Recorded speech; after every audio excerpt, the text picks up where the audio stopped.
ভাই অজিত। বোম্বাই এসে অবধি তোমায় চিঠি দিতে পারিনি। আমার পক্ষে চিঠি লেখা কি রকম কষ্টকর কাজ তা তোমরা জানো।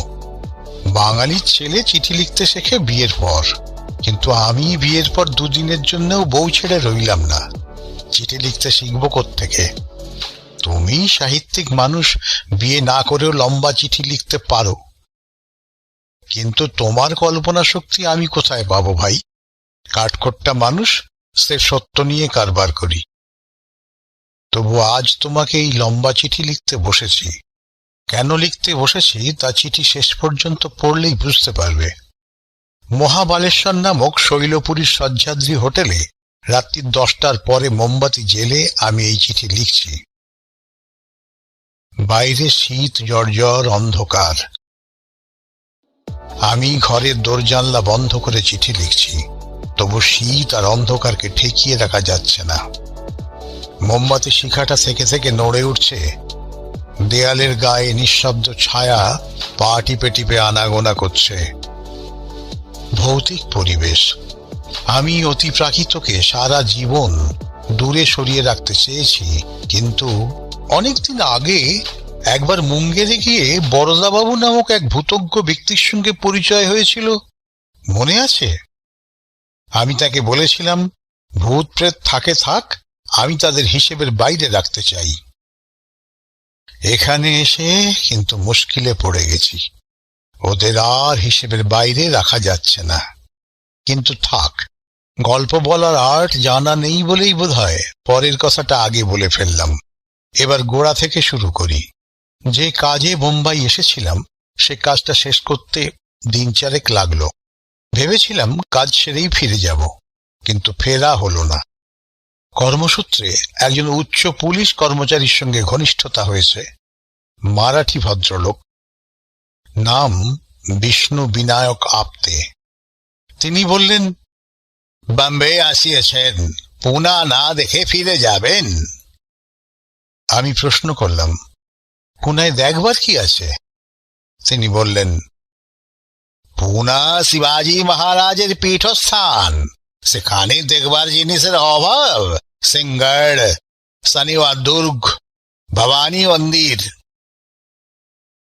ভাবলাম এদিকে আর কখনো আসবো কিনা কে জানে, এ সুযোগ ছাড়া উচিত হবে না। আমি বললাম, বেশ, যাব।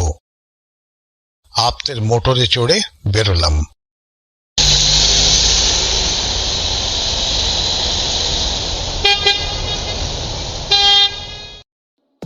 বোম্বাই থেকে পুনা যাবার পাকা মোটর রাস্তা আছে। সহ্যাদ্রির গিরি সংকটের ভিতর দিয়ে পাক খেয়ে খেয়ে গিয়েছে। এখানকার নৈসর্গিক দৃশ্য বর্ণনা করা আমার কর্ম নয়। এক পাশে উত্তুঙ্গ শিখর, অন্য পাশে অতল স্পর্শ খাদের কোলে সবুজ উপত্যকা। তুমি যদি দেখতে, একটা চম্পুকাব্য লিখে ফেলতে। পুনায় আপ্তের বাড়িতে উঠলাম। সাহেবী কাণ্ড কারখানা, আদর যত্নের সীমা নেই। আমাকে আপ্তে যে এত খাতির করছেন, তার পিছনে আপ্তের স্বাভাবিক সহৃদয়তা তো আছেই। বোধহয় বোম্বাই প্রাদেশিক সরকারের ইশারাও আছে। সে যাক। পুনায় বোম্বাইয়ের চেয়ে বেশি ঠান্ডা, কারণ বোম্বাই শহর সমুদ্রের সমতলে, আর পুনা সমুদ্র থেকে প্রায় 2000 ফুট উঁচুতে। পুনার ঠান্ডায় কিন্তু বেশ একটা চনমনে ভাব আছে। শরীর মনকে চাঙ্গা করে তোলে, জড়ভরত করে ফেলে না। পুনায় 3 দিন থেকে দর্শনীয় যা কিছু আছে সব দেখলাম। তারপর আপ্তে বললেন, পুনায় এসে মহাবালেশ্বর না দেখে চলে যাবেন? আমি বললাম, মহাবালেশ্বর?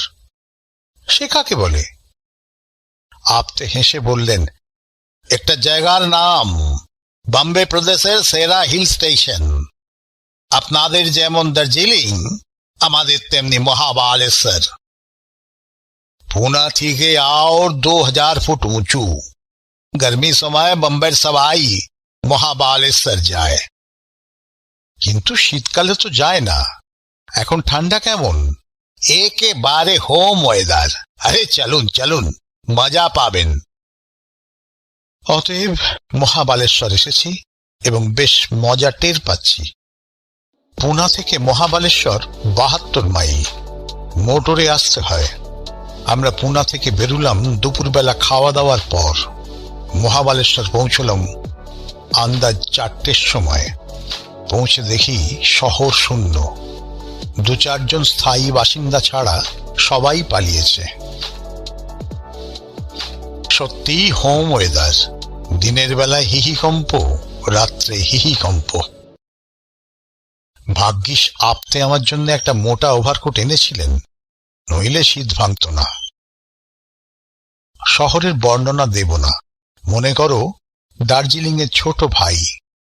আপতে আমাকে নিয়ে সহ্যাদ্রি হোটেলে এসে উঠলেন।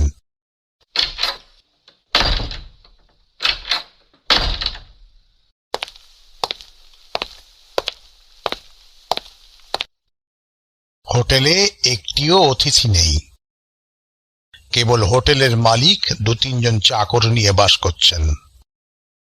হোটেলের মালিক যাতে পার্সি, নাম সোরাব হোমজি, আপতের পুরনো বন্ধু। বয়স্ক লোক, মোটাসোটা, টকটকে রং। বিষয় বুদ্ধি নিশ্চয়ই আছে, নইলে হোটেল চালানো যায় না, কিন্তু ভারী অমায়িক প্রকৃতি।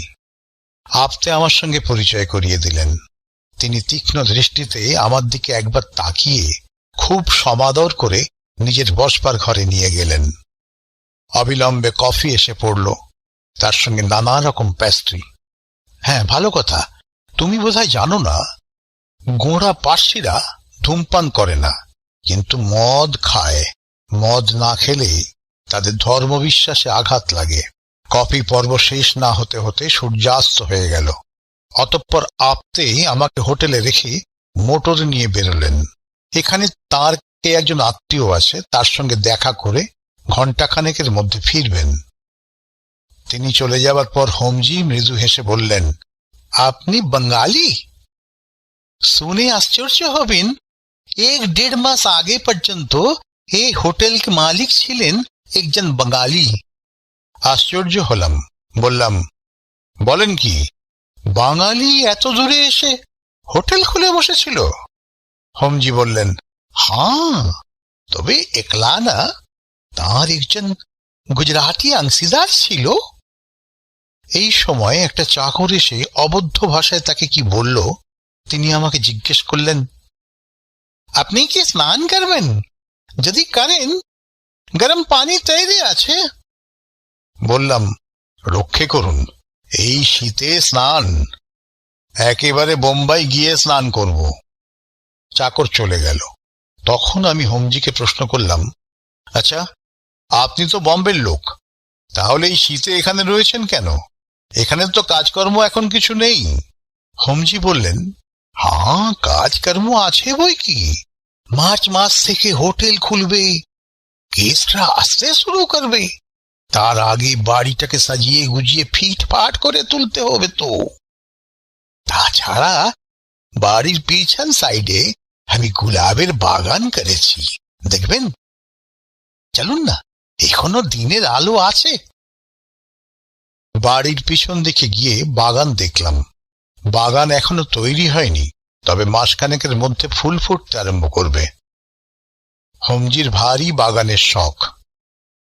এইখানে সহ্যাদ্রি হোটেলের একটা বর্ণনা দিয়ে রাখি। চুনকাম করা পাথরের দোতলা বাড়ি, সব শুদ্ধ 12-14টা বড় বড় ঘর আছে। সামনে দিয়ে গেরু মাটি ঢাকা রাস্তা গিয়েছে। পিছন দিকে গোলাপ বাগানের জমি, লম্বায় চওড়ায় কাঠা 4 হবে। তারপরেই গভীর খাদ, শুধু গভীর নয়, খাড়া নেমে গিয়েছে।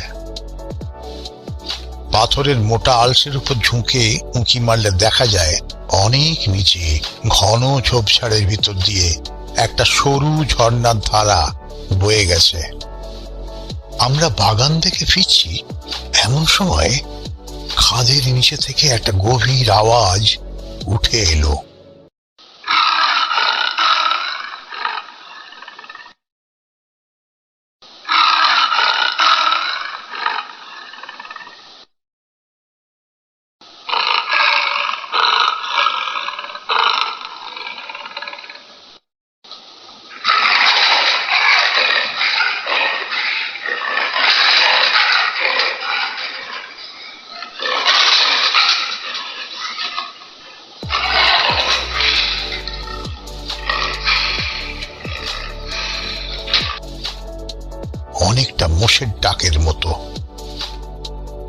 নিচে তখন ঘুটঘুটে অন্ধকার, ওপরে একটু আলো আছে।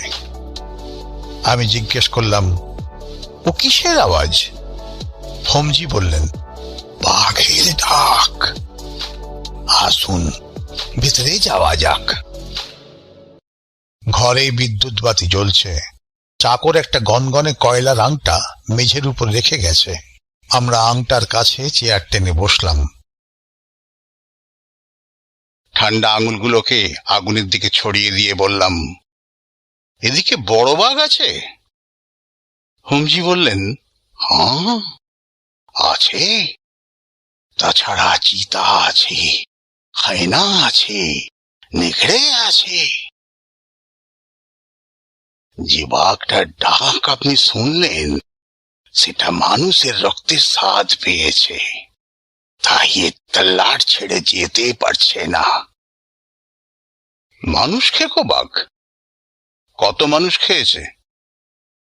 আমি একটার কথাই জানি, ভারী লোমহর্ষক কাণ্ড। শুনবেন? এই সময় আপতে ফিরে এলেন। লোমহর্ষণ কাণ্ড চাপা পড়ে গেল। আপতে বললেন তার আত্মীয় ছাড়ছেন না, আজ রাত্রে তাকে সেখানে ভোজন এবং শয়ন করতে হবে। কিছুক্ষণ গল্প সল্প করে তিনি উঠলেন। আমাকে বললেন, কাল সকাল 9টার মধ্যে আমি আসব, আপনি ব্রেকফাস্ট করে তৈরি হয়ে থাকবেন। দুজনে মিলে বেরোবো। হ্যাঁ, এখানে অনেক দেখবার জায়গা আছে। Bombay point, Arthur seat, Pratapgad দুর্গ।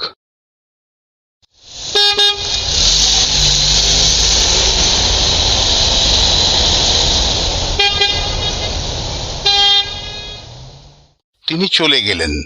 আমরা আরো খানিকক্ষণ বসে এটা সেটা গল্প করলাম।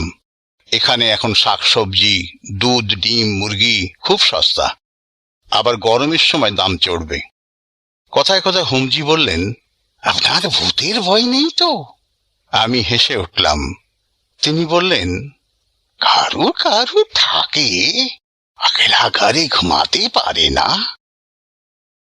তাহলে আপনার শোবার ব্যবস্থা আমি যদি দ্বিতলামে করি, আপনার অসুবিধা হবে না তো? বললাম, বিন্দু মাত্র না। আপনি কোথায় শোন? তিনি বললেন, আমি নিচে শুই, আমার বসবার ঘরের পাশে শোবার ঘর। আপনাকে উপরে দিচ্ছি তার কারণ এখন সব ঘরের বিছানাপত্র তুলে গুদামে রাখা আছে। অতিথি তো নেই, কেবল দোতলার একটা ঘর সাজানো আছে। তাতে হোটেলের ভূতপূর্ব মালিক সস্ত্রীক থাকতেন। ঘরটা যেমন ছিল তেমন আছে। বললাম, বেশ তো, সেই ঘরেই শোব। হোমজি চাকরকে ডেকে হুকুম দিলেন। চাকর চলে গেল। তারপর 8টা বাজলে আমরা খেতে বসলাম। এরই মধ্যে মনে হলো যেন কত রাত হয়ে গেছে। চারদিক নিশুতি। বাড়িতে যদি ডাকাত পড়ে, মা বলতেও নেই, বাপ বলতেও নেই। গল্প শোনার এই উপযুক্ত সময়। বললাম, আপনার লোমহর্ষণ কাণ্ড কই বললেন না? হোমজি বললেন, ভারী রোমাঞ্চকর ব্যাপার। এই বাড়িতেই ঘটেছিল আগেকার 2 মালিকের মধ্যে। বলি শুনুন। হোমজি বলতে আরম্ভ করলেন। খাওয়া এবং গল্প একসঙ্গে চলতে লাগলো। হোমজি বেশ রসিয়ে রসিয়ে গল্প বলতে পারেন, তাড়াহুড়ো নেই। তার মাতৃভাষা অবশ্য গুজরাটি, কিন্তু ভাঙা বাংলায় কথাবার্তা চলছিল। গল্পটাও সেভাবেই বললেন। আমি তোমার জন্য বাংলার সংক্ষিপ্ত অনুবাদ করে দিলাম। বছর 6 আগে মানিক ভাই মেহতা নামে এক গুজরাটি আর বিজয় বিশ্বাস নামে একজন বাঙালি মহাবালেশ্বরে এই সহ্যাদ্রি হোটেলটা খুলেছিল। দুজনে সমান অংশীদার। মেহেরার টাকা আর বিজয় বিশ্বাসের মেহনত, এই নিয়ে হোটেল আরম্ভ হয়। মানিক মেহতার অনেক কাজ কারবার। সে মহাবালেশ্বরে থাকতো না, তবে মাঝে মাঝে আসতো। বিজয় বিশ্বাসী হোটেলের সর্বেসর্বা ছিলেন। কিন্তু আসলে হোটেলের দেখাশোনা করতেন বিজয় বিশ্বাসের স্ত্রী হৈমবতী। বিজয় বিশ্বাস কেবল ঘরে বসে সিগারেট টানতেন আর হিসেব নিকেশ করতেন। মানিক মেহতা লোকটা ছিল প্রচন্ড পাজি। অবশ্য তখন তার সম্বন্ধে কেউ কিছু জানতো না, তাকে ভালো করে কেউ চোখেও দেখেনি। পরে সব জানা গেল। তার 3টে বউ ছিল, একটা গোয়ায়, একটা বম্বেতে আর একটা আমেদাবাদে। এই 3 জায়গায় বেশিরভাগ সময় সে থাকত। যত রকম বেআইনি দুষ্কার্য করাই ছিল তার পেশা। বোম্বাই প্রদেশে মদ্যপান নিষিদ্ধ। লোকটা বটলিং করত, বিদেশ থেকে লুকিয়ে সোনা আমদানি করত। অনেকবার তার মাল বাজেয়াপ্ত হয়েছে, কিন্তু লোকটাকে কেউ ধরতে পারেনি। বিজয় বিশ্বাসের সঙ্গে মানিক মেহতার জোটপাট কি করে হলো বলা যায় না। বিজয় বিশ্বাস লোকটি ওরকম ছিলেন না। যতদূর জানা যায়, বিজয় বিশ্বাস আগে থেকেই হোটেল চালানোর কাজ জানতেন। হয়তো পুনায় কিংবা বোম্বাইয়ে কিংবা আমেদাবাদে ছোটখাটো হোটেল চালাতেন। তারপর তিনি মানিক মেহতার নজরে পড়ে যান। মানিক মেহতা যে ধরনের ব্যবসা করে তাতে কখনো হাতে অঢেল পয়সা, কখনো ভাঁড়ে মা ভবানী। সে বোধহয় মতলব করেছিল হোটেল কিনে কিছু টাকা আলাদা করে রাখবে, যাতে সংকটকালে হাতে একটা রেস্ত থাকে। বিজয় বিশ্বাস তার প্রকৃত চরিত্র জানতেন না। সরল মনেই তার অংশীদার হয়েছিলেন। বিজয় বিশ্বাস আর তাঁর স্ত্রীর ম্যানেজমেন্টে সহ্যাদ্রি হোটেল অল্পকালের মধ্যেই বেশ জাঁকিয়ে উঠল। মহাবালেশ্বরে হোটেলের মরশুম হচ্ছে 2.5 মাস, টেনে টুনে 3 মাস। কিন্তু এই কমাসের মধ্যেই হোটেলের আয় হয় 40 থেকে 50 হাজার টাকা। খরচ খরচা বাদ দিয়ে 20-25 হাজার টাকা লাভ থাকে। মানিক মেহতা মরশুমের শেষে এসে কখনো নিজের ভাগের টাকা নিয়ে যেত, কখনো বা টাকা ব্যাংকেই জমা থাকত। সোরাব হোমজি প্রতি বছরই গরমের সময় মহাবালেশ্বরে আসতেন এবং সহ্যাদ্রি হোটেলে উঠতেন। হোটেলটি তাঁর খুব পছন্দ। মনে মনে ইচ্ছে ছিল এই রকম একটা হোটেল পেলে নিজেই চালাবেন। তিনি পয়সাওয়ালা লোক, জীবিকার জন্য কাজ করবার দরকার নেই, কিন্তু ব্যবসা করার প্রবৃত্তি পার্সিদের মজ্জাগত। গত বছর মে মাসে হোমজি যথারীতি এসেছেন। পুরনো খদ্দের হিসেবে হোটেলে তার খুব খাতির। স্বয়ং হৈমবতী তাঁর সুখ স্বাচ্ছন্দ্যের তত্ত্বাবধান করতেন। হোমজিও হৈমবতীর নিপুণ গৃহস্থালির জন্য তাকে খুব সম্মান করতেন। একদিন হৈমবতী বিমর্ষভাবে হোমজিকে বললেন, শেঠজি, আসছে বছর আপনি যখন আসবেন তখন আর আমাদের দেখতে পাবেন না। হোমজি আশ্চর্য হয়ে বললেন, সে কি, দেখতে পাবো না কেন? হৈমবতী বললেন, হোটেল বিক্রি করার কথা হচ্ছে।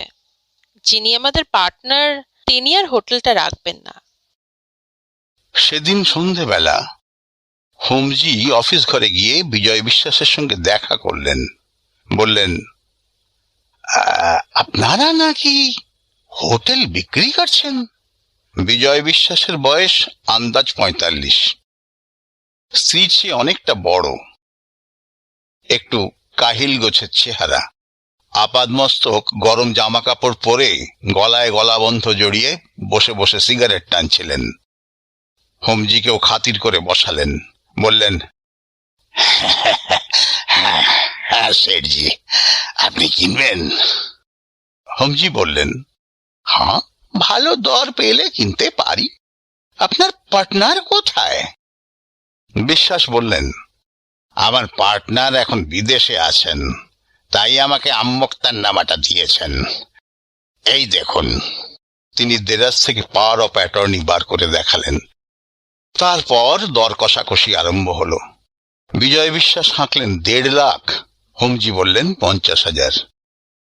শেষ পর্যন্ত 84,000-এর অফা হলো। কিন্তু স্থাবর সম্পত্তি কিনা তো 2-4 দিনের কাজ নয়। দলিল দস্তাবেজ তদারক করা, উকিল অ্যাটর্নির সঙ্গে পরামর্শ করা, রেজিস্ট্রি অফিসে খোঁজ খবর নেওয়া, এইসব করতে করতে কয়েক মাস কেটে গেল। নভেম্বর মাসের মাঝামাঝি হোমজি আর বিজয় বিশ্বাস পুনায় গেলেন। রেজিস্ট্রারের সামনে হোমজি নগদ টাকা দিয়ে রেজিস্ট্রি করালেন। কথা হলো 1 ডিসেম্বর তিনি হোটেলের দখল নেবেন। তারপর হোমজি বোম্বাই গেলেন। বিজয় বিশ্বাস মহাবালেশ্বরে ফিরে এলেন। হোটেলে তখন অতিথি নেই, একটা চাকরানি ছাড়া চাকর বাকরও বিদেয় হয়েছে। তাই এরপর যেসব ঘটনা ঘটেছিল তা কেবল হৈমবতীর জবানবন্দি থেকেই জানা যায়। মানিক মেহতা নিশ্চয়ই নিজে আড়ালে থাকবার মতলব করেই বিজয় বিশ্বাসকে মুক্তারনামা দিয়েছিল। যেদিন কবালা রেজিস্ট্রি হলো তার পরদিন রাত্রি 9টার সময় সে সহ্যাদ্রি হোটেলে এসে হাজির। পরে পুলিশের তদন্তে জানা গিয়েছিল মানিক মেহতা মহাবালেশ্বরের বাইরে 2 মাইল দূরে মোটর রেখে পায়ে হেঁটে মহাবালেশ্বরে ঢুকেছিল। সে যখন পৌঁছলো তখন বিজয় বিশ্বাস আর হৈমবতী রাত্রের খাওয়া দাওয়া সেরে অফিস ঘরে বসে নিজেদের ভবিষ্যৎ সম্বন্ধে জল্পনা কল্পনা করছিলেন। চাকরানিটা শুতে গিয়েছিল। তখন বেশ শীত পড়ে গেছে। মানিক মেহতার গায়ে মোটা ওভারকোট, মাথায় পশমের মাংকি ক্যাপ। তার ব্যবহার বরাবরই খুব মিষ্টি। সে এসে বলল, হাই মা বেন, আমি আজ রাতে এখানে থাকবো আর খাবো। সামান্য কিছু হলে আমার চলবে। হৈমবতী খাবারের ব্যবস্থা করতে রান্নাঘরে চলে গেলেন। চাকরানিকে আর জাগালেন না। মানিক মেহতা আর বিজয় বিশ্বাস কাজকর্মের কথা শুরু করলেন।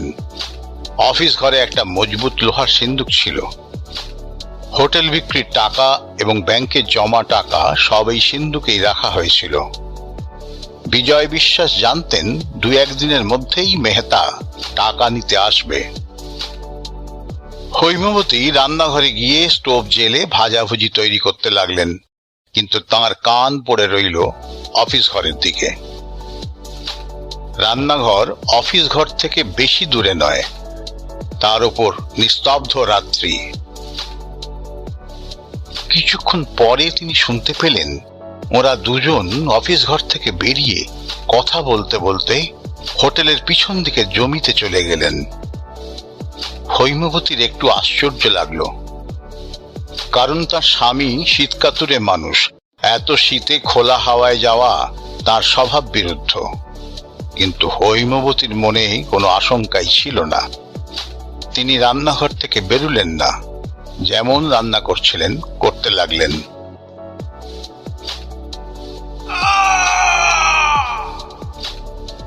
তার স্বামীর গলার চিৎকার। ক্ষণকাল স্তম্ভিত অবস্থায় থেকে তিনি ছুটে গেলেন হোটেলের পিছন দিকে। পিছনে জমিতে যাবার একটা দরজা আছে। হৈমবতী দরজার কাছে পৌঁছেছেন এমন সময় মানিক মেহতা ওদিক থেকে ঝড়ের মতো এসে ঢুকলো। হৈমবতীকে সজোরে এক পাশে সরিয়ে দিয়ে সদরের দিকে চলে গেল। কি হলো? কি হলো? হ্যাঁ? সেখানে দেখলেন লোহার সিন্দুকের কবাট খোলা রয়েছে। তার ভিতর থেকে নোটের বান্ডিল সব অন্তর্হিত হয়েছে। প্রায় 1.5 লাখ টাকার নোট। এতক্ষণে হৈমবতী প্রকৃত ব্যাপারটা বুঝতে পারলেন। মানিক মেহতা তার স্বামীকে ঠেলে খাদের মধ্যে ফেলে দিয়েছে আর সমস্ত টাকা নিয়ে পালিয়েছে। তিনি চিৎকার করে অজ্ঞান হয়ে পড়লেন। ভাই অজিত, আজ এইখানেই থামতে হলো। ঘরের মধ্যে অশরীরীর উৎপাত আরম্ভ হয়েছে। কাল বাকি চিঠিটা শেষ করব। 4 জানুয়ারি। কাল চিঠি শেষ করতে পারিনি। আজ রাত্রি 10টার পর মোমবাতি জ্বালিয়ে আবার আরম্ভ করেছি। হোমজি খেতে বসে গল্প বলছিলেন। গল্প শেষ হওয়ার আগেই খাওয়া শেষ হলো। আমরা বসবার ঘরে উঠে গেলাম। চাকর কফি দিয়ে গেল। হোমজি আবার বলতে শুরু করলেন। আমি আজ আরো সংক্ষেপে তার পুনরাবৃত্তি করছি। হৈমবতীর যখন জ্ঞান হলো তখন 10টা বেজে গেছে। ইলেকট্রিক বাতি নিভে গিয়ে চারিদিকটা অন্ধকার। হৈমবতী চাকরানীকে জাগালেন, কিন্তু সে রাত্রে বাইরে থেকে কোনো সাহায্যই পাওয়া গেল না। পুলিশ এলো পরদিন সকালে। পুলিশের অনুসন্ধানে বোঝা গেল হৈমবতীর অনুমান ঠিক। হোটেলের পিছনে খাদের ধারে মানুষের ধস্তাধস্তির চিহ্ন রয়েছে। 2-4 দিন অনুসন্ধান চালাবার পর আরো অনেক খবর বেরোলো। মানিক মেহতা ডুব মেরেছে। সে পাকিস্তান থেকে 3 লক্ষ টাকার সোনা আমদানি করেছিল, কিন্তু কাস্টমসের কাছে ধরা পড়ে যায়। মানিক মেহতা ধরা না পড়লেও একেবারে নিঃস্ব হয়ে পড়েছিল, তাই অংশীদারকে খুন করে সে প্রায় 1.5 লাখ টাকা হাতিয়ে নিয়েছে। এদিকে খাদের তলা থেকে বিজয় বিশ্বাসের লাশ উদ্ধার করা দরকার, কিন্তু এমন দুর্গম এই খাদ যে সেখানে পৌঁছানো অতি কষ্টকর ব্যাপার। উপরন্তু সম্প্রতি একজোড়া বাঘ এসে খাদের মধ্যে আড্ডা গেড়েছে। গভীর রাতেই তাদের হুঙ্কার শোনা যায়। যাই হোক, কয়েকজন পাহাড়িকে নিয়ে 3 দিন পরে পুলিশ খাদে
চলুন আপনাকে আপনার শোবার ঘরে পৌঁছে দিয়ে আসি।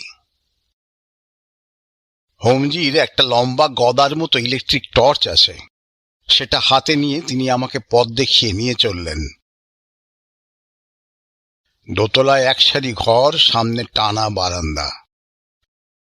সব ঘরের দরজায় তালা ঝুলছে, কেবল কোণের ঘরের দরজা খোলা। চাকর ঘরে মোমবাতি জেলে রেখে গেছে। হ্যাঁ, ভালো কথা, এদেশে মোমবাতিকে মেমবাতি বলে। ভারী কবিত্বপূর্ণ নাম, তাই না? বেশ বড় ঘর, সামনে বারান্দা, পাশে ব্যালকনি। ঘরের দুপাশে 2টো খাট রয়েছে, একটাতে বিছানা পাতা, অন্যটা উলঙ্গ হয়ে পড়ে আছে। ঘরের মাঝখানে একটা বড় টেবিল আর 2টো চেয়ার। দেয়ালের গায়ে ঠেকানো একটা ওয়ার্ডরোব। টেবিলের উপর একটা অ্যালার্ম টাইম পিস, 1 বান্ডিল মোমবাতি, দেশলাই, আর একটা থার্মোফ্লাক্সে গরম কফি। রাত্রে যদি তেষ্টা পায় খাবো। হোমজি অতিথি সৎকারের কোনো ত্রুটি রাখেননি। হোমজি বললেন, এই ঘরে বিজয় বিশ্বাস স্ত্রীকে নিয়ে থাকতেন। হৈমবতী চলে যাবার পর ঘরটা যেমন ছিল তেমনি আছে। আপনার কোনো অসুবিধে হবে না তো? বললাম, অসুবিধে কিসের? খুব আরামে থাকবো। আপনি যান, এবার শুয়ে পড়ুন গিয়ে। এখানে বোধহয় সকাল সকাল ঘুমিয়ে পড়াই রেওয়াজ। হোমজি হেসে বললেন, হ্যাঁ, শীতকালে তা বটে, কিন্তু সকাল 8টা-9টার আগে কেউ বিছনা ছাড়ে না। আপনি যদি আগে উঠতে চান, গাড়িতে অ্যালার্ম দিয়ে রাখবেন। আর এই টর্চটা রাখুন, রাত্রে যদি দরকার হয়। ধন্যবাদ। হোমজি নেমে গেলেন। আমি দরজা বন্ধ করে দিলাম। মোমবাতির আলোয় ঘরটা আবছায়া দেখাচ্ছে। আমি টর্চটা জ্বালিয়ে ঘরময় একবার ঘুরে বেড়ালাম। আমার সুটকেস চাকর ওয়ার্ডরোবের পাশে রেখে গেছে। ওয়ার্ডরোব খুলে দেখলাম সেটা খালি। এসেন্স, কর্পূর, ন্যাপথলিন মেশা একটা গন্ধ নাকে এলো। হৈমবতী এই ওয়ার্ডরোবেই নিজের কাপড় চোপড় রাখতেন। ঘরের পিছন দিকে একটা সরু দরজা রয়েছে। খুলে দেখলাম টয়লেট। আবার বন্ধ করে দিলাম। তারপর চেয়ারে এসে বসে একটা সিগারেট ধরালাম।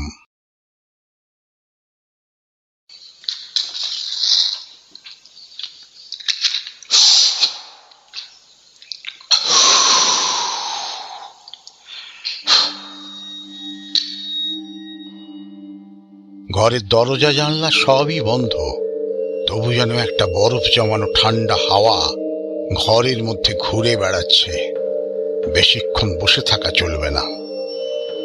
তাড়াতাড়ি সিগারেট শেষ করে ঘড়িতে অ্যালার্ম দিলাম। 7:30টায় ঘুম ভাঙলেই যথেষ্ট। আপতে আসবেন 9টার সময়। টর্চটা বালিশের পাশে নিয়ে মোমবাতি নিভিয়ে বিছানায় ঢুকলাম। বিছানায় দুটো মোটা মোটা গদি, গোটা 4 বিলিতি কম্বল, একেবারে রাজসজ্জা। ক্রমশ কম্বলের মধ্যে শরীর গরম হতে লাগলো। কখন ঘুমিয়ে পড়লাম। আশ্চর্য এই যে প্রথম রাত্রে ঘুমোবার আগে পর্যন্ত অতিপ্রাকৃত কোনো ইশারা ইঙ্গিত আমি পাইনি। ঘুম ভাঙল ঝনঝনি অ্যালার্মের শব্দে। ধড়মড় করে বিছানায় উঠে বসলাম। ঘর অন্ধকার। কোথায় আছি মনে করতে কয়েক সেকেন্ড কেটে গেল। তারপর মনে পড়ল, কিন্তু এত শিগগির 7:30 বেজে গেল। কই, জানলার শার্সি দিয়ে দিনের আলো দেখা যাচ্ছে না তো। টর্চ জেলে ঘড়ির ওপরে আলো ফেললাম। চোখে ঘুমের জড়তা রয়েছে। মনে হচ্ছে ঘড়িতে 2টো বেজেছে, কিন্তু অ্যালার্ম ঝনঝন শব্দে বেজে চলেছে। কি রকম হলো? আমি কম্বল ছেড়ে উঠলাম। টেবিলের কাছে গিয়ে ঘড়ির ওপরে আলো ফেলে দেখলাম, হ্যাঁ, সত্যি 2টো। তবে অ্যালার্ম বাজলো কি করে? অ্যালার্মের কাঁটা ঘোরাতে কি ভুল করেছি? ঘড়িটা হাতে তুলে নিতেই বাজনা থেমে গেল। দেখলাম অ্যালার্মের কাঁটা ঠিকই 7:30টার উপরে আছে। হয়তো ঘড়িটাতেই গলদ আছে। অসময়ে অ্যালার্ম বাজে। আমি ঘড়ি রেখে আবার বিছানায় ঢুকে পড়লাম। অনেকক্ষণ ঘুম এলো না। তারপর আবার কখন ঘুমিয়ে পড়েছি। এই হলো প্রথম রাত্রির ঘটনা।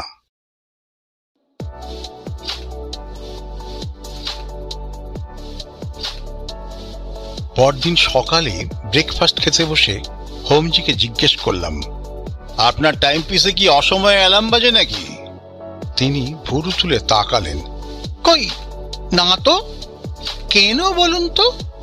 বললাম। তিনি শুনে উদ্বিগ্ন মুখে একটু চুপ করে রইলেন। তারপর বললেন, হয়তো সম্প্রতি খারাপ হয়ে থাকতে পারে। আমার আর একটা অ্যালার্ম ঘড়ি আছে, সেটা আজ রাত্রে আপনাকে দিব। আমি আপত্তি করতে যাচ্ছিলাম, এমন সময় চাকর একটা চিঠি এনে আমার হাতে দিল। আপ্তের চিঠি। তিনি লিখেছেন, কাল রাত্রে হঠাৎ পা পিছলে গিয়ে তার পায়ের গোছ মুচকে গেছে। নড়ার ক্ষমতা নেই। আমরা যদি দয়া করে আসি। চিঠিটা হোমজিকে দেখালাম। তিনি মুখে চুকচুক করে শব্দ করে বললেন, চলুন চলুন, দেখে আসি। কত দূর এখান থেকে? হ্যাঁ, 2 মাইল হবে। বাজারের মধ্যে আছে, বাজারে মহারাষ্ট্র ব্যাংকের একটা ব্রাঞ্চ আছে। আপনার রিলেটিভ তার ম্যানেজার, ব্যাংকের উপর তলে থাকেন। ব্রেকফাস্ট সেরে বেরুলাম। হোমজির একটা ছোটখাটো স্ট্যান্ডার্ড মোটর আছে, তাইতে চড়ে গেলাম। ব্যাংকের বাড়িটা দোতলা। বাড়ির পাশ থেকে খোলা সিঁড়ি ওপরে উঠেছে। আমরা ওপরে উঠে গেলাম। আপতে বালিশের উপর ব্যান্ডেজ বাঁধা পা তুলে দিয়ে খাটে শুয়ে আছেন। আমাদের দেখে দুহাত বাড়িয়ে বললেন, আসুন আসুন আসুন। আরে কি কাণ্ড দেখুন তো! কোথায় আপনাকে নিয়ে ঘুরে বেড়াবো, তা না একেবারে শয্যাশায়ী। আমি খাটের পাশে চেয়ারে বসলাম। কি হয়েছিল? আপতে বললেন, রাত্রে একটা শব্দ শুনেই আমার নীঁদ টুটে গেল। শুনলাম কি দরজাতে কে টুকটুক করে টোকা মারছে। বিছানা ছেড়ে উঠলাম, কিন্তু দুয়ার খুলে দেখি কেউ নেই। আবার দুয়ার বন্ধ করে ফিরছি, পা মোচড়ে পড়ে গেলাম। বাম পাটা আস্তে প্রাণ হয়ে গেল। আর কোথাও লাগেনি তো? না, আর কোথাও লাগেনি। কিন্তু আপতে একটু চুপ করে থেকে বললেন, আশ্চর্য, আমি হিঞ্জাইন, পায়ে কাপড়ও জড়িয়ে যায়নি, কিন্তু মনে হলো কি আমাকে পেছন থেকে ধাকেল দিল। আমার কি মনে হলো জিজ্ঞেস করলাম, রাত্রি তখন কটা? ঠিক 2টো। এ বিষয়ে আর কথা হলো না। গৃহস্বামী এসে পড়লেন। ব্যাংকের ম্যানেজার হলেও অনন্ত রাও দেশপাণ্ডে বেশ ফুর্তিবাজ লোক। আজকাল ব্যাংকের কাজকর্ম নেই বললেই হয়, তিনি আমাদের সঙ্গে আড্ডা জমালেন। আপতের পা ভাঙা নিয়ে খানিকটা ঠাট্টা তামাশা হলো। গরম গরম চিড়ে ভাজা আর পটাটো চিপস দিয়ে আরেক প্রস্ত কফিও হলো। তারপর আমরা উঠলাম। আপতে কাতর ভাবে বললেন, ভেবেছিলাম মিস্টার বক্সিকে মহাবালেশ্বর ঘুরিয়ে দেখাবো, তা হলো না। 2-3 দিন তো মাটিতে পা রাখতে পারবো না। হোমজি বললেন, আরে তাতে কি হলো, আমি ওনাকে মহাবালেশ্বর দেখিয়ে দিব। আমার তো এখন ছুটি। কাল আবার আসবো বলে আমরা চলে এলাম। দুপুরবেলা লাঞ্চ খেয়ে হোমজির সঙ্গে বেরোলাম। কাছাকাছি কয়েকটা দর্শনীয় স্থান আছে, একটা হ্রদ আছে, তাতে মোটর লঞ্চ চড়ে বেড়ালাম। মহাবালেশ্বরের মধু বিখ্যাত, কয়েকটা মধুর কারখানা দেখলাম। মৌমাছি মধু তৈরি করছে, আর মানুষ তাই বিক্রি করে পয়সা রোজগার করছে। মৌমাছিদের খেতে দিতে হয় না, মজুরি দিতে হয় না, একটা ফুলের বাগান থাকলেই হলো। কিন্তু যাক, বাজে কথা লিখে চিঠি বড় করব না। এখনো আসল কথার সবটাই বাকি। হোমজির কাছ থেকে একটা চিঠির প্যাড জোগাড় করেছি, তাও প্রায় ফুরিয়ে এলো। আলো নেভার আগেই শুয়ে পড়লাম। এতক্ষণ লক্ষ্য করিনি। শুয়ে শুয়ে দেখছি একটা চামচিকে ঘরে ঢুকেছে। দরজা জানলা সব বন্ধ, তাই পালাতে পারছে না। নিঃশব্দ পাখায় ঘরের এ কোণ থেকে ও কোণে যাচ্ছে। দরজা খুলে তাকে তাড়ানো যায় কিনা ভাবছি, এমন সময় ইলেকট্রিক বাতি নিভে গেল। আর উপায় নেই।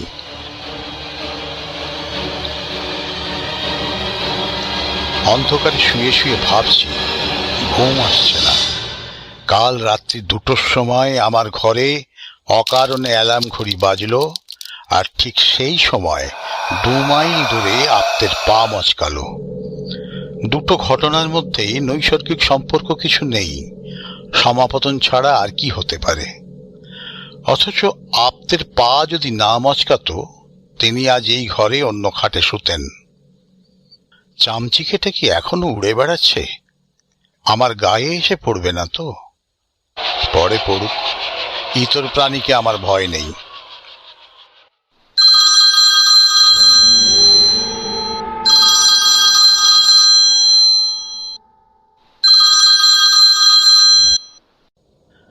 ঘুমিয়ে পড়েছিলাম। কানের কাছে কড়কড় শব্দে কাড়া না কাড়া বেজে উঠল। কম্বলের মধ্যে লাফিয়ে উঠলাম। নতুন ঘড়ি অ্যালার্ম বাজছে। এর আওয়াজটা আরো উগ্র। কিন্তু অ্যালার্ম বাজার তো কথা নয়। আমি দম দিইনি, চাবি বন্ধ করে দিয়েছি। তবে টর্চ জেলে বিছানা থেকে উঠলাম। ঘড়িতে 2টো বেজেছে। অ্যালার্মের চাবি যেমন বন্ধ ছিল তেমনই বন্ধ, তবু বাজনা বেজে চলেছে। ঘড়ি হাতে তুলে নিতেই বাজনাটা থেমে গেল। যেমন ঘড়ি তেমনি ঘড়ি, অত্যন্ত সহজ এবং স্বাভাবিক। অজিত, তুমি জানো আমি রহস্য ভালোবাসি না। রহস্য দেখলেই আমার মন তাকে ভেঙে চুরে তার অন্তর্নিহিত সত্যটি আবিষ্কার করতে লেগে যায়। কিন্তু এ কি রকম রহস্য? অলৌকিক ঘটনার প্রতি আমার বুদ্ধি স্বভাবতই বিমুখ। যা প্রমাণ করা যায় না তা বিশ্বাস করতে আমার বিবেকে বাধে। কিন্তু এ কি? চক্ষু কর্ণ দিয়ে যাকে প্রত্যক্ষ করছি তার সঙ্গে ঐহিক কিছুরই কোনো সংস্রব নেই। অমূলক কারণহীন ঘটনা চোখের সামনে ঘটে যাচ্ছে। এর মূল পর্যন্ত অনুসন্ধান করে দেখতে হবে। মোমবাতিটা জ্বাললাম। তোমাকে আমি আগে লিখেছি, ঘরে 2টো চেয়ার আছে। তার মধ্যে একটা সাধারণ খাড়া চেয়ার, অন্যটা দোলনা চেয়ার। সিগারেট ধরিয়ে মৃদু মৃদু দোল খেতে লাগলাম। দোরের দিকে মুখ করে বসেছি। ডান পাশে টেবিল, বাঁ পাশে দেয়ালে লাগানো ওয়ার্ডরোব, পিছনে আমার খাট। আমি সিগারেট টানতে টানতে দুলছি আর ভাবছি। চামচিকেটা কোথায় ছিল জানি না। বাতি জ্বলতে দেখে আবার উঠতে আরম্ভ করেছে। আমার মাথা ঘিরে চক্কর মারছে। পাখার শব্দ নেই, কেবল এক টুকরো জমাট অন্ধকার শূন্যে ঘুরপাক খাচ্ছে। সিগারেট শেষ করে চোখ বুজে আছি। ভাবছি কি হতে পারে। 2টো ঘড়িতেই বেতালা অ্যালার্ম বাজে। তবে কি হোমজি আমার সঙ্গে প্র্যাকটিক্যাল যোগ করছেন? আমি কাল ভূতের কথায় হেসেছিলাম, তাই তিনি আমাকে ভয় দেখাচ্ছেন? তা যদি হয় তাহলে ঘড়িটার যন্ত্রপাতি খুলে পরীক্ষা করলেই ধরা পড়ে যাবে। কিন্তু হোমজি বয়স্ক ব্যক্তি, এমন বাঁদুরের রসিকতা করবেন এটা বিশ্বাস করতে কষ্ট হচ্ছে। কতক্ষণ চোখ বুজে বসে দোল খাচ্ছিলাম বলতে পারি না। মিনিট 15-এর বেশি নয়।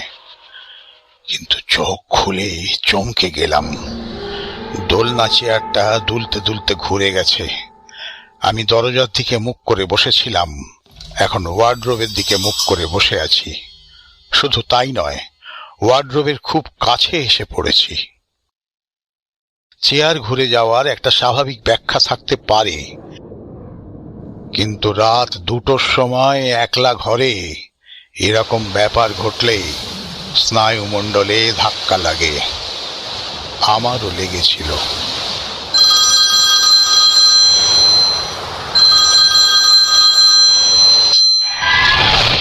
তার উপর ঘড়িটা আবার থেকে ঝনঝন শব্দে বেজে উঠল। আমি লাফিয়ে উঠে ঘড়িটা বন্ধ করতে গেলাম। মোমবাতিটা নিভে গেল। বোঝো ব্যাপার। আমার স্নায়ু যদি দুর্বল হতো তাহলে কি করতাম বলা যায় না। কিন্তু আমি দেহটাকে শক্ত করে স্নায়ুর উৎকণ্ঠা দমন করলাম। আমার গায়ের কম্বলের বাতাস লেগে হয়তো মোমবাতিটা নিভে গেছে। আমি আবার মোমবাতিটা জ্বাললাম। ঘড়িটা হাতে নিতেই তার বাজনা থেমে গেল। কিন্তু ঘড়িকে আর বিশ্বাস নেই। আমি সেটাকে হাতে নিয়ে ওয়ার্ডরোবের কাছে গেলাম। ওয়ার্ডরোবে আমার কাপড় চোপড় রেখেছি, তার মধ্যে ঘড়িটা চাপা দিয়ে রাখবো। তারপর ঘড়ি যত বাজে বাজুক। ওয়ার্ডরোবের কপাট খুলতেই সেন্ট, কর্পূর, ন্যাপথলিন মেশা গন্ধটা আবার নাকে এলো। আমি ঘড়িটাকে আমার জামা কাপড়ের তলায় গুঁজে দিয়ে কপাটটা বন্ধ করে দিলাম। 2:30 বেজেছে। এখনো অর্ধেক রাত বাকি। আমি আবার কম্বল মুড়ি দিয়ে শুয়ে পড়লাম। মস্তিষ্ক গরম হয়েছে, তন্দ্রা আসছে, আবার ছুটে যাচ্ছে। ঘড়িটাও ওয়ার্ডরোবের মধ্যে বাজছে কিনা শুনতে পাচ্ছি না। তারপর ক্রমে বোধহয় ঘুমটা এসে গিয়েছিল।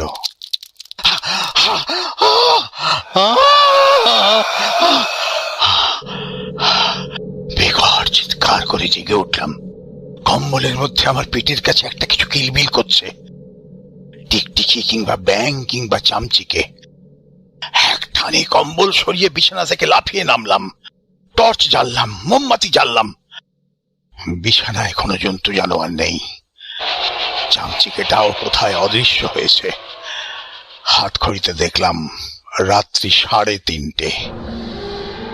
বাকি রাত্রিটা টেবিলের সামনে খাড়া চেয়ারে বসে কাটিয়ে দিলাম। আর ঘুমাবার চেষ্টা বৃথা। চিঠিটা ভীষণ লম্বা হয়ে যাচ্ছে। ভৌতিক অভিজ্ঞতার বিবরণ দেওয়া আমার উদ্দেশ্য নয়। এবার চটপট শেষ করব। 5টার সময় ইলেকট্রিক আলো জ্বলে উঠল। আমি ওয়ার্ডরোব খুলে ঘড়িটাকে বার করলাম। ঘড়ির সঙ্গে একটা বাদামি কাগজের চিলতে বেরিয়ে এলো। তাতে বাংলা হরফে একটা ঠিকানা লেখা আছে। কলকাতা দক্ষিণ সীমানার একটা ঠিকানা। ঠিকানাটা নকল করে পাঠালাম, তোমার দরকার হবে। আমার স্কাউট ছুরি দিয়ে ঘড়িটা খুললাম। যন্ত্রপাতির কোনো গন্ডগোল নেই। সহজ। অজিত, আমি সত্যান্বেষী। সত্যকে স্বীকার করতে আমি বাধ্য। তা সে লৌকিক সত্যই হোক আর অলৌকিক সত্যই হোক। কায়াহীনকে সম্বোধন করে বললাম, তুমি কি চাও? উত্তর এলো না, কেবল টেবিলটা নড়ে উঠল। আমি টেবিলের উপর হাত রেখে বসেছিলাম। বললাম, তুমি কি চাও আমি তোমার মৃত্যুর তদন্ত করি? এবার টেবিল তো নড়লই। আমি যে চেয়ারে বসেছিলাম তার পিছনের পায়া দুটো উঁচু হয়ে উঠল। আমি প্রায় টেবিলের উপর হুমড়ি খেয়ে পড়লাম। বললাম, বুঝেছি, কিন্তু পুলিশ তো তদন্ত করছে। আমি করলে কি সুবিধা হবে? আমি কোথায় তদন্ত করব? ঘড়িটা চড়াং করে বেজেই থেমে গেল। ঠিকানা লেখা বাদামি কাগজের চিলতেটা টেবিলের একপাশে রাখা ছিল। সেটা যেন হাওয়া লেগে আমার সামনে সরে এলো। আমার মাথায় একটা আইডিয়া এলো। মানিক মেহতা কি বাংলাদেশে গিয়ে লুকিয়ে আছে? আশ্চর্য নয়, একলা লুকিয়ে আছে। কিংবা বললাম, আচ্ছা, চেষ্টা করব। এমন সময় ইলেকট্রিক বাতি নিভে গেল। দেখলাম জানলায় শার্সি দিয়ে দিনের আলো দেখা যাচ্ছে। দূর থেকে আজানের শব্দ ভেসে আসছে। হোমজিকে কিছু বললাম না। 9টার সময় দুজনে আপ থেকে দেখতে গেলাম।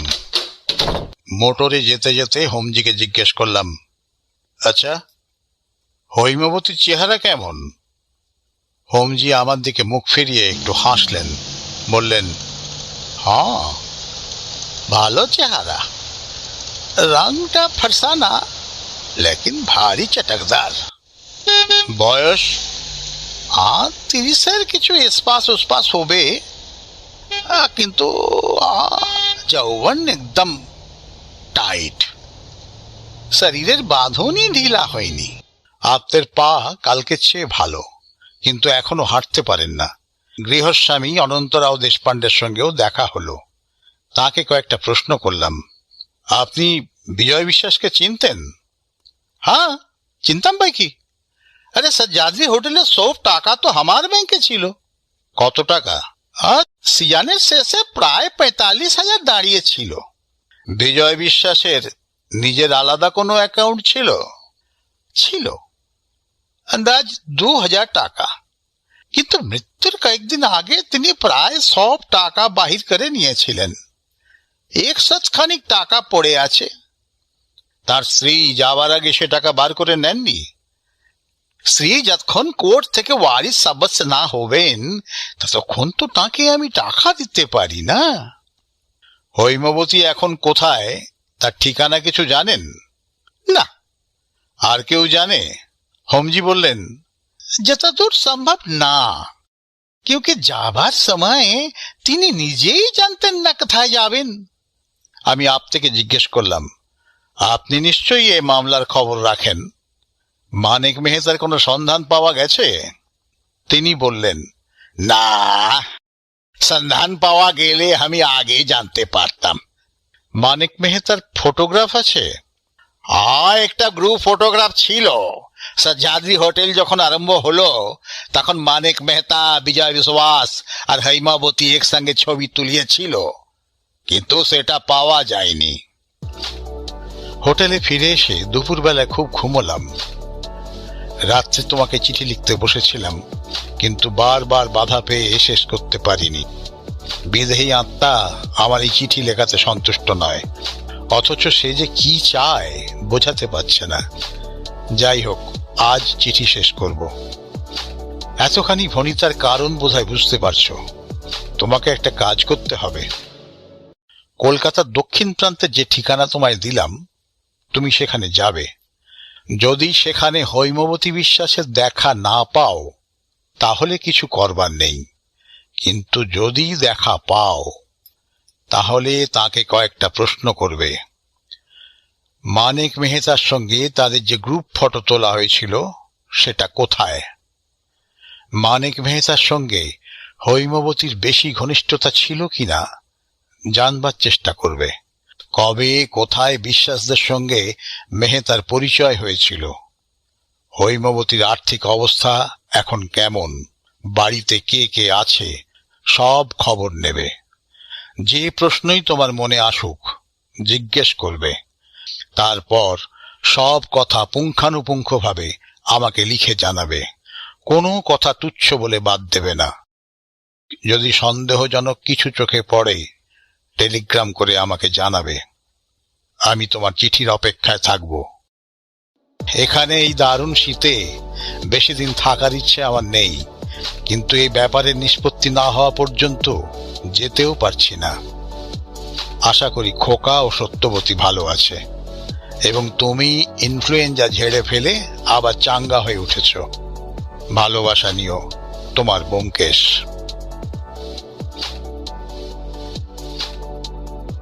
ভাই ব্যোমকেশ, তোমার চিঠি আজ সকালে পেয়েছি এবং রাত্রে বসে জবাব লিখছি।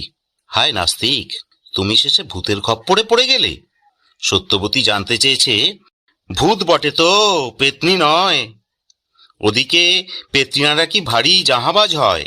যাক, বাজে কথা লিখে পুঁথি বাড়াবো না। তোমার নির্দেশ অনুযায়ী আজ বেলা 3টে নাগাদ বাসা থেকে বেরোচ্ছি। বিকাশ দত্ত এলো। আমি কোথায় যাচ্ছি শুনে সে বলল, সর্বনাশ, সে যে ধার ধরে গোবিন্দপুর, পথ চিনে যেতে পারবেন তো? আমি বললাম, তুমি চলো না। বিকাশ রাজি হলো। তাকে সব বললাম না, মোটামুটি একটা আন্দাজ দিলাম। দুজনে চললাম। সত্যি ধারধারা গোবিন্দপুর বটে। ট্রামে বাসে কলকাতার দক্ষিণ সীমানা ছাড়িয়ে যেখানে গিয়ে পৌঁছালাম সেখানে কেবল একটা লম্বা রাস্তা চলে গিয়েছে। রাস্তার 200-300 গজ অন্তর একটা করে বাড়ি। শেষ পর্যন্ত বেলা আন্দাজ 4:30 নাগাদ নির্দিষ্ট ঠিকানায় উপস্থিত হলাম। রাস্তা থেকে খানিক পিছিয়ে ছোট্ট একটা একতলা বাড়ি, চারিদিকে খোলা মাঠ। বিকাশকে বললুম, তুমি রাস্তার ধারে গাছতলায় বসে বিড়ি খাও। আমি খানিক পরে ফিরতে পারি, আবার ঘন্টাখানেক দেরিও হতে পারে। বাড়ির সদর দরজা বন্ধ। আমি গিয়ে কড়া নাড়লাম। একটা চাকর এসে দরজা খুলে দাঁড়ালে। বললে, শ্রীমতী হৈমবতী বিশ্বাসের সঙ্গে দেখা করতে চাই। আপনার নাম? অজিত বন্দ্যোপাধ্যায়। কি দরকার? সেটা শ্রীমতী বিশ্বাসকেই বলবো। তুমি তাকে বলো মহাবালেশ্বর থেকে চিঠি পেয়ে এসেছি। আজ্ঞা, একটু রন। বলে চাকরটা দরজা বন্ধ করে দিয়ে চলে গেল। 10 মিনিট দাঁড়িয়ে আছি, সারা শব্দ নেই। তারপর দরজা খুলল। চাকরটি বলল, আসেন। বাড়িতে ঢুকেই ঘর। আসবাবপত্র বিশেষ কিছু নেই, 2টো চেয়ার, একটা টেবিল। চাকর বললে, আজ্ঞা বসেন, গিন্নি ঠাইলেন স্নান করতেছেন, অহনেই আসবেন। একটা চেয়ারে বসলাম। বসে আছি তো বসেই আছি। চাকরটা এদিক ওদিক ঘুরঘুর করছে। বোধহয় আমাকে বিশ্বাস করতে পারছে না। আজকাল কলকাতার যা ব্যাপার স্যাপার দাঁড়িয়েছে, অচেনা লোককে বাড়িতে ঢুকতে দিতে ভয় হয়। চোর ডাকাত গুন্ডা যা কিছু হতে পারে। বসে বসে ভাবলাম, গিন্নি ঠাকুরনের স্নান যতক্ষণ না শেষ হচ্ছে ততক্ষণ চাকরটাকে নিয়ে একটু নাড়াচাড়া করি। বললাম, তুমি কতদিন এখানে কাজ করছো? চাকরটি অন্দরের দোরের সামনে দাঁড়িয়ে বলল, আজ্ঞা, এই মাত্র তো 1 মাসও হয় নাই অন্তরি। দেখলাম লোকটির কথায় একটু পূর্ববঙ্গের টান আছে। তোমার দেশ কোথায়? ফরিদপুর জেলা। বলে সে চৌকাঠের উপর উবু হয়ে বসল। আধবয়সী লোক, মাথায় কদমছাট চুল, গায়ে একটা ছেঁড়া ময়লা রঙের সোয়েটার। কতদিন কলকাতায় আছো? তা 3 বছর হইতে চললো। এখানে মানে এই বাড়িতে কজন মানুষ থাকে? হয় গিন্নি থাকলেন, একলা থাকেন। স্ত্রীলোক একটা থাকেন, পুরুষ কেউ নেই? আজ্ঞা না, আমি বুড়া মানুষ, দেখাশোনা করি। এখানে কারো যাওয়া আসা আছে? আগে না, আপনি প্রথম আইলেন। এই সময় হৈমবতীকে দোরের কাছে দেখা গেল। চাকরটা উঠে দাঁড়ালো, আমিও দাঁড়ালাম। ইতিমধ্যে ঘরের মধ্যে দিনের আলো কমে গিয়েছে। তিনি চাকরকে বললেন, মহেশ, আলোটা জেলে নিয়ে এসো। চাকর চলে গেল। অল্প আলোতেই মহিলাটিকে দেখার অসুবিধা ছিল না। দীঘল চেহারা, সুশ্রী মুখ, মুখে একটা চিত্তাকর্ষক সৌকুমার্য আছে। যৌবনের চৌকাঠ পার হতে গিয়ে থমকে দাঁড়িয়ে পড়েছে। পরনে সাদা থান, গায়ে একটাও অলংকার নেই। পবিত্র করছি না, কিন্তু তার সদ্যস্নাত চেহারাটি দেখে বৃষ্টির ভেজা সন্ধ্যায় রজনীগন্ধার কথা মনে পড়ে যায়। আমি হাত জোর করে নমস্কার করলাম। তিনি প্রতি নমস্কার করে বললেন, আপনি মহাবালেশ্বর থেকে এসেছেন? আমি বললাম, না, আমার বন্ধু ব্যোমকেশ বক্সী মহাবলেশ্বরে আছেন। তার চিঠি পেয়ে আপনার সঙ্গে দেখা করতে এসেছি। তবে কি মানিক মেহতা ধরা পড়েছে? বললাম, না, এখনো ধরা পড়েননি। হৈমবতী আস্তে আস্তে চেয়ারে বসলেন, নিরাশ স্বরে বললেন, বসুন। আমার কাছে এসেছেন কেন? আমি বসলাম, বললাম, আমার বন্ধু ব্যোমকেশ বক্সী। ব্যোমকেশ বক্সী কে? পুলিশের লোক? না, ব্যোমকেশ বক্সীর নাম শোনেননি? এই বলে তোমার পরিচয় দিলাম। তার মুখ নিরুৎসুক হয়ে রইল।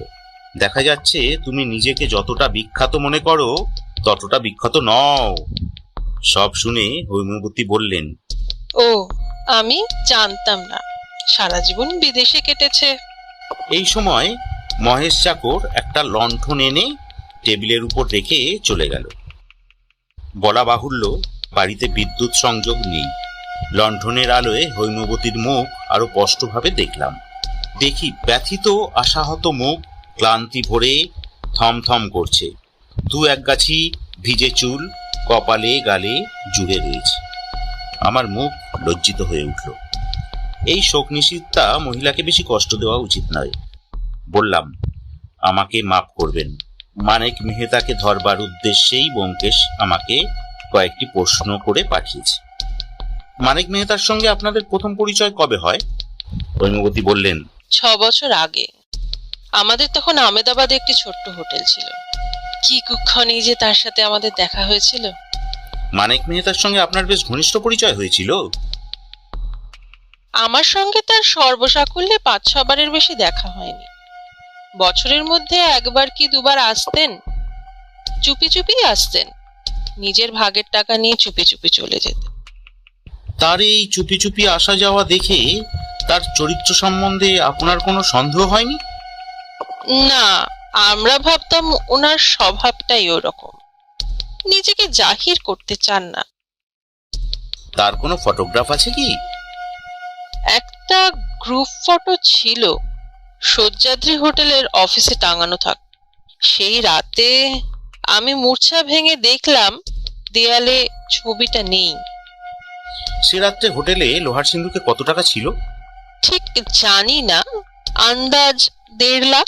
অতঃপর আর কি প্রশ্ন করব ভেবে পেলাম না। আমি উঠি উঠি করছি, হৈমবতী আমাকে প্রশ্ন করলেন, আমি এখানে আছি আপনার বন্ধু জানলেন কি করে? আমি তো কাউকে জানাইনি।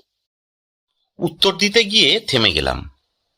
মহিলাটির বর্তমান মানসিক অবস্থায় ভ্রুৎপেতের অবতারণা না করাই ভালো। বললাম, তা জানি না, ব্যোমকেশ কিছু লেখেনি। আপনি উপস্থিত এখানে আছেন তো? হৈমবতী বললেন, বোধহয় আছি। আমার স্বামীর এক বন্ধু তার এই বাড়িতে আমাদের দয়া করে থাকতে দিয়েছেন। আচ্ছা, আসুন, নমস্কার। বাইরে এসে দেখলাম অন্ধকার হয়ে গেছে। রাস্তার ধারে গাছের তলায় বিড়ির মুখে আগুন জ্বলছে। তাই দেখে বিকাশের কাছে গেলাম। তারপর দুজনে ফিরে চললাম। ভাগ্যক্রমে খানিক দূরে যাবার পর একটা ট্যাক্সি দেখা গেল। ট্যাক্সিতে যেতে যেতে বিকাশ বললে, কাজ হলো? এ কথা আমিও ভাবছিলাম। হৈমবতী দেখা পেয়েছি বটে, তাকে প্রশ্নও করেছি, কিন্তু কাজ হলো কি? মানিক মেহতা এখন কোথায় তার কিছুমাত্র ইঙ্গিত পাওয়া গেল কি? বললাম, কতকটা হলো।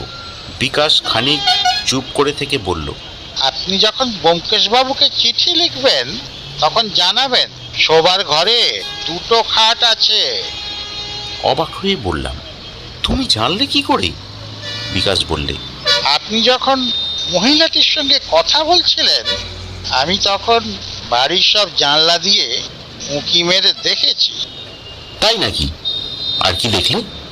যা কিছু দেখলাম শোবার ঘরেই দেখলাম, অন্য ঘরে কিছু নেই। কি দেখলে? একটা মাঝারি গোছের লোহার সিন্দুক আছে। আমি যখন কাঁচের জানলা দিয়ে উঁকি মারলুম তখন চাকরটা সিন্দুকের হাতল ধরে ঘোরাবার চেষ্টা করছিল। চাকরটা? ঠিক দেখেছো? আগে হ্যাঁ, সে যখন সদর দরজা খুলেছিল তখন আমি তাকে দেখেছিলাম। সে ছাড়া অন্য কোনো পুরুষ বাড়িতে নেই। তারপর লেকের কাছাকাছি এসে ট্যাক্সি ছেড়ে দিলাম। বিকাশ নিজের রাস্তা ধরল, আমি বাসায় ফিরে এলাম। রাত্রে বসে চিঠি লিখছি, কাল সকালে ডাকে দেব। তুমি কেমন আছো? সত্যবতী আর খোকা ভালো আছে। আমি চাঙ্গা হয়ে উঠেছি। তোমার অজিত। আমি অজিত বন্দ্যোপাধ্যায়। এই কাহিনীর শেষাংশ লিখিতেছি। ব্যোমকেশের নামে হোটেলের ঠিকানায় চিঠি লিখিয়া ডাকে দিয়েছিলাম 9 তারিখ সকালে। 12 তারিখ বিকালবেলায় অনুমান 3টের সময় ব্যোমকেশ আসিয়া উপস্থিত হইল। সবিস্ময়ে বলিলাম, এ কি, আমার চিঠি পেয়েছিলে? চিঠি পেয়েই এলাম, প্লেনে এসেছি, তুমি চটপট তৈরি হয়ে নাও।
ব্যোমকেশের গা ঘেঁষিয়া বসিল। একটা শীতের হাওয়া উঠিয়াছে। হাওয়ার জোর ক্রমেই বাড়িতেছে। আমাদের ঘরের জানালা দরজা সব বন্ধ, তবুও কোন অদৃশ্য চিত্রপথে ছুঁচের মতো বাতাস প্রবেশ করিয়া গায়ে বিলিতেছে। বলিলাম, মহাবালেশ্বরের শীত তুমি খানিকটা এনেছো দেখছি। আশা করি বিজয় বিশ্বাসের পেটটাকে সঙ্গে আনোনি। সত্যবতী ব্যোমকেশের কাছে আর একটু ঘেঁষিয়া বসিল।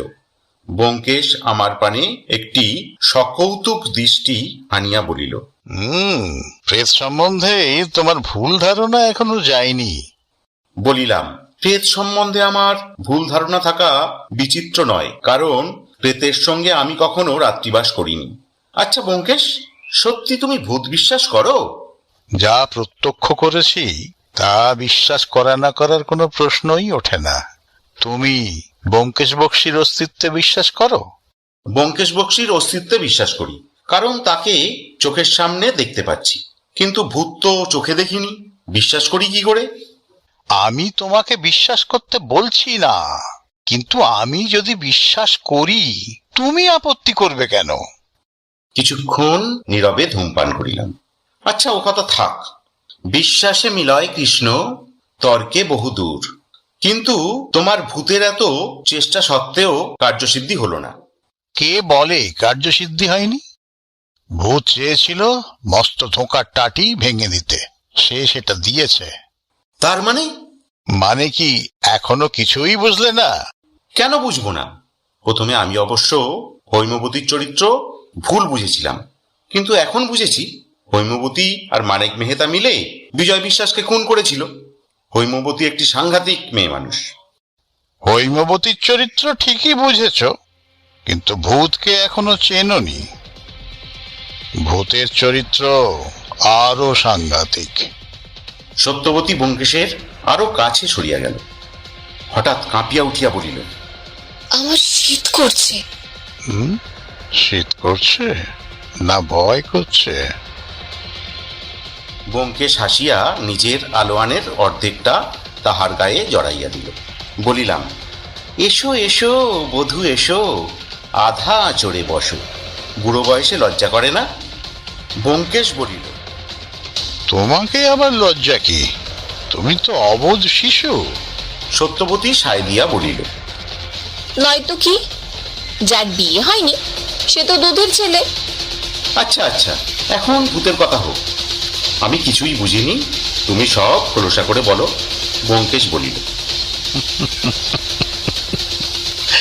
খেপে গেছে। আচ্ছা, আগে তোমাকে কয়েকটা প্রশ্ন করি। মানিক মেহতা বিজয় বিশ্বাসকে খুন করবার জন্যে খাদের ধারে নিয়ে গিয়েছিল কেন? বিজয় বিশ্বাসই বা গিয়েছিল কেন? চিন্তা করিয়া বলিলাম, জানি না। দ্বিতীয় প্রশ্ন, বিজয় বিশ্বাসের নামে ব্যাংকে 1002 টাকা ছিল। হোটেল বিক্রি হবার আগেই সে টাকাগুলো বার করে নিয়েছিল কেন? জানি না। তৃতীয় প্রশ্ন, তুমি যখন হৈমবতীর সঙ্গে দেখা করতে গিয়েছিলে তখন চাকরটা তোমাকে বলল হৈমবতী স্নান করছেন, তখন তোমার খটকা লাগলো না? না, মানে খেয়াল করিনি। চতুর্থ প্রশ্ন, চাকরটাকে সন্দেহ হয়নি? না, চাকরটাকে সন্দেহ করবার কোনো কারণ হয়নি। সে পূর্ববঙ্গের লোক, মাত্র কয়েকদিন হৈমবতীর চাকরিতে ঢুকেছে। অবশ্য একথা যদি সত্যিই হয় যে সে লোহার সিন্দুক খোলার চেষ্টা করেছিল। অজিত, তোমার সরলতা সত্যিই মর্মস্পর্শী। চাকরটা সিন্দুক খোলবার উদ্যোগ করেছিল বটে, কিন্তু চুরি করবার জন্য নয়। মহাবালেশ্বরে দুজন লোক খুন করবার ষড়যন্ত্র করেছিল। তাদের মধ্যে একজন হৈমবতী, আর একজন কে? মানিক মেহতা ছাড়া আর কে হতে পারে? ওইখানেই ধাপ্পা, প্রচন্ড ধাপ্পা। হৈমবতী ষড়যন্ত্র করেছিল তার স্বামীর সঙ্গে, মানিক মেহতার সঙ্গে নয়। হৈমবতীর আর যে দোষী থাকুক, সে পতিব্রতা নারী, তাতে কোনো সন্দেহ নেই। হতবুদ্ধি হইয়া বলিলাম, কি বলছো তুমি? ব্যোমকেশ বলিল, যা বলছি মন দিয়ে শোনো। হোমজি যখন আমাকে গল্পটা বললেন তখন আমার মনে বিশেষ দাগ কাটেনি, তবু একটা খটকা লেগেছিল। মানিক মেহতা বিজয় বিশ্বাসকে খুন করবার জন্যে খাদের ধারে নিয়ে গেল কেন? বিজয় শীতকাতুরে লোক ছিল, সেই বা গেল কেন? তারপর ভূতের উৎপাত শুরু হলো। দায়ে পড়ে অনুসন্ধান শুরু করলাম। খটকা ক্রমে সন্দেহে পরিণত হতে লাগলো। তারপর ওয়ার্ড্রোবের মধ্যে পেলাম এক টুকরো বাদামি কাগজে একটা ঠিকানা, বাংলা অক্ষরে লেখা কলকাতার উপকণ্ঠের একটা ঠিকানা। আমার মনের অন্ধকার একটু একটু করে দূর হতে লাগলো। তোমাকে লম্বা চিঠি লিখলাম, তারপর তোমার উত্তর যখন পেলাম তখন আর কোনো সংশয় রইল না। আপ্তে সাহেবকে সব কথা বললাম। তিনি তখনও ঠ্যাং নিয়ে পড়ে আছেন, কিন্তু তখনই কলকাতার পুলিশকে টেলিগ্রাম করলেন এবং আমার প্লেনে আসার ব্যবস্থা করে দিলেন। হৈমবতী আর বিজয় বিশ্বাসকে ধরা গেল না বটে, কিন্তু প্রেতের উদ্দেশ্য সিদ্ধ হয়েছে। আসল অপরাধী কারা তা জানা গেছে। বলা বাহুল্য যে প্রেতটা নাছোড়বান্দা হয়ে আমাকে ধরেছিল সে মানিক মেহতা। সত্যবতী বলিল, সত্যি কি হয়েছিল বলো না গো। সত্যি কি হয়েছিল তা জানে কেবল হৈমবতী আর বিজয় বিশ্বাস। আমি মোটামুটি যা আন্দাজ করেছি তাই তোমাদের বলছি।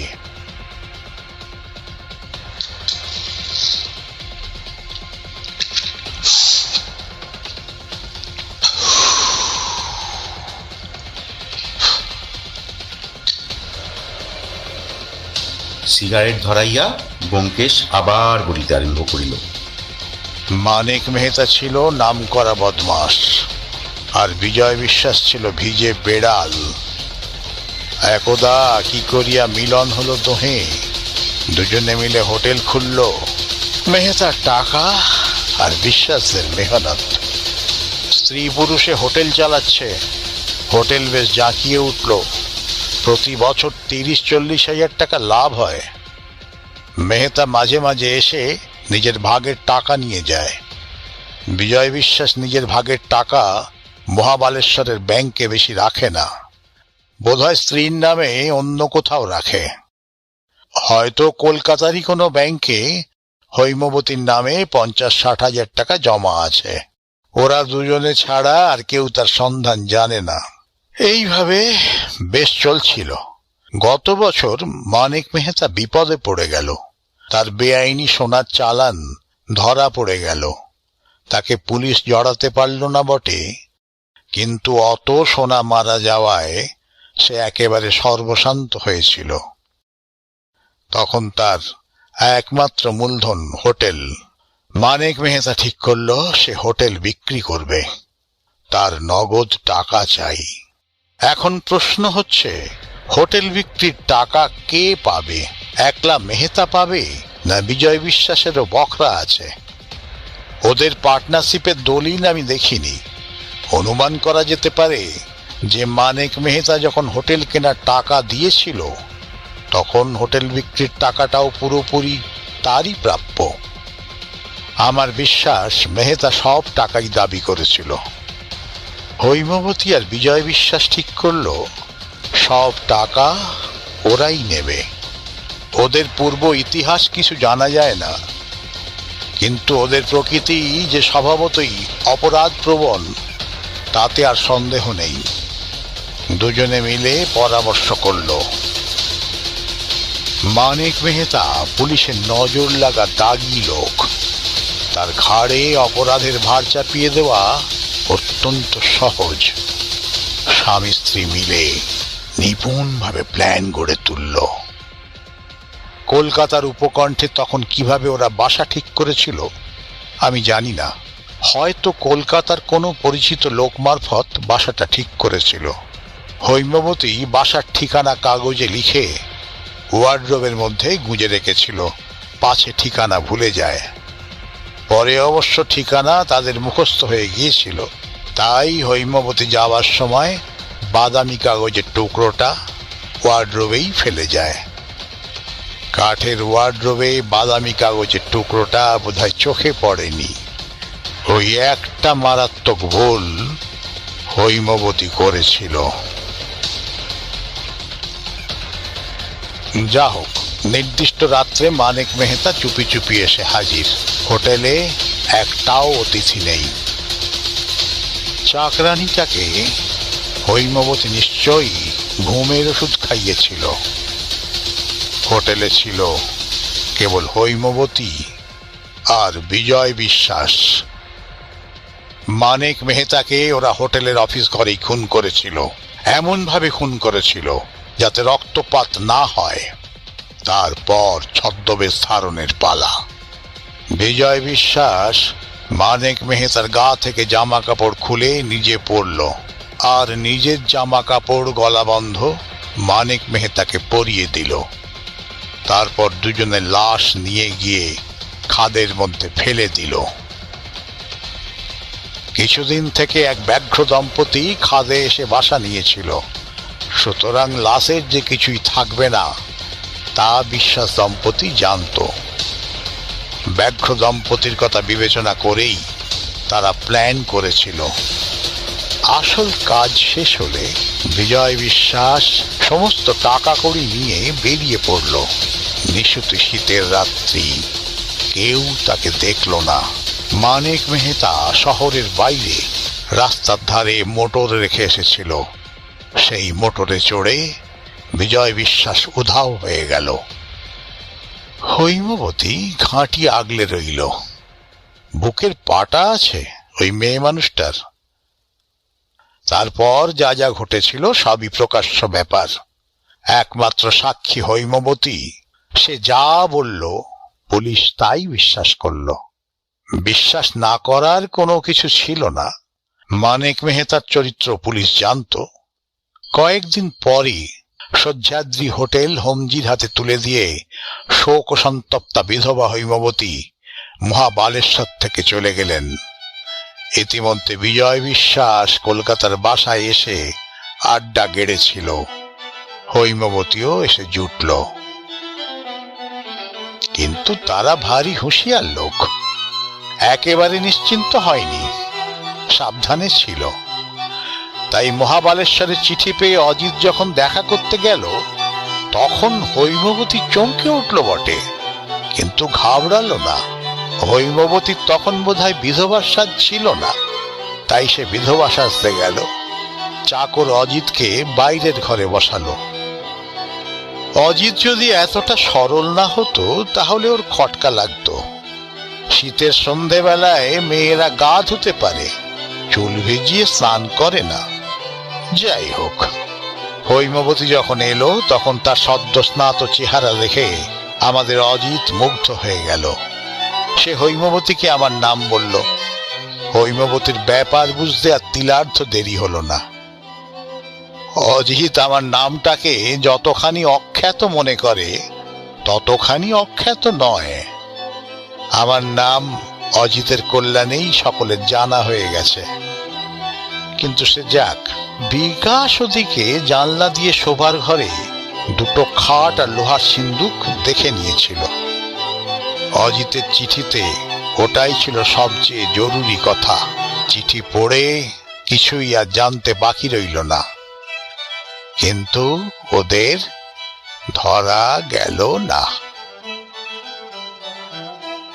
সেই রাত্রে অজিত পিছন ফিরবার সঙ্গে সঙ্গেই বোধহয় হৈমবতী লোহার সিন্দুক থেকে টাকা কড়ি নিয়ে অদৃশ্য হয়েছিল। এখন তারা কোথায়, কোন ছদ্মবেশে ঘুরে বেড়াচ্ছে কে বলতে পারে। হয়তো তারা কোনোদিনই ধরা পড়বে না, আবার হয়তো ধরা পড়বে, তবে না পড়ার সম্ভাবনাটাই বেশি। ৩৫ কোটি নরনারীর বাসভূমি এই ভারতবর্ষ। কিছুক্ষণ তিনজনে চুপ করিয়া বসিয়া রহিলাম। বাহিরে যে হাওয়াটা উঠিয়াছিল তাহা থামিয়া গিয়াছে। ঘড়িতে 10টা বাজল। আমি বলিলাম, সব সমস্যার তো সমাধান হলো, কিন্তু একটা কথা বুঝলুম না, বিজয় বিশ্বাস ও বাড়িতে থাকতো না কেন? কোথায় থাকতো? চাকরটা ওদের সম্বন্ধে কিছুই সন্দেহ করেনি? ব্যোমকেশ গভীর নিঃশ্বাস ফেলিয়া বলিল, হায় ভগবান, তাও বোঝনি? চাকরটাই বিজয় বিশ্বাস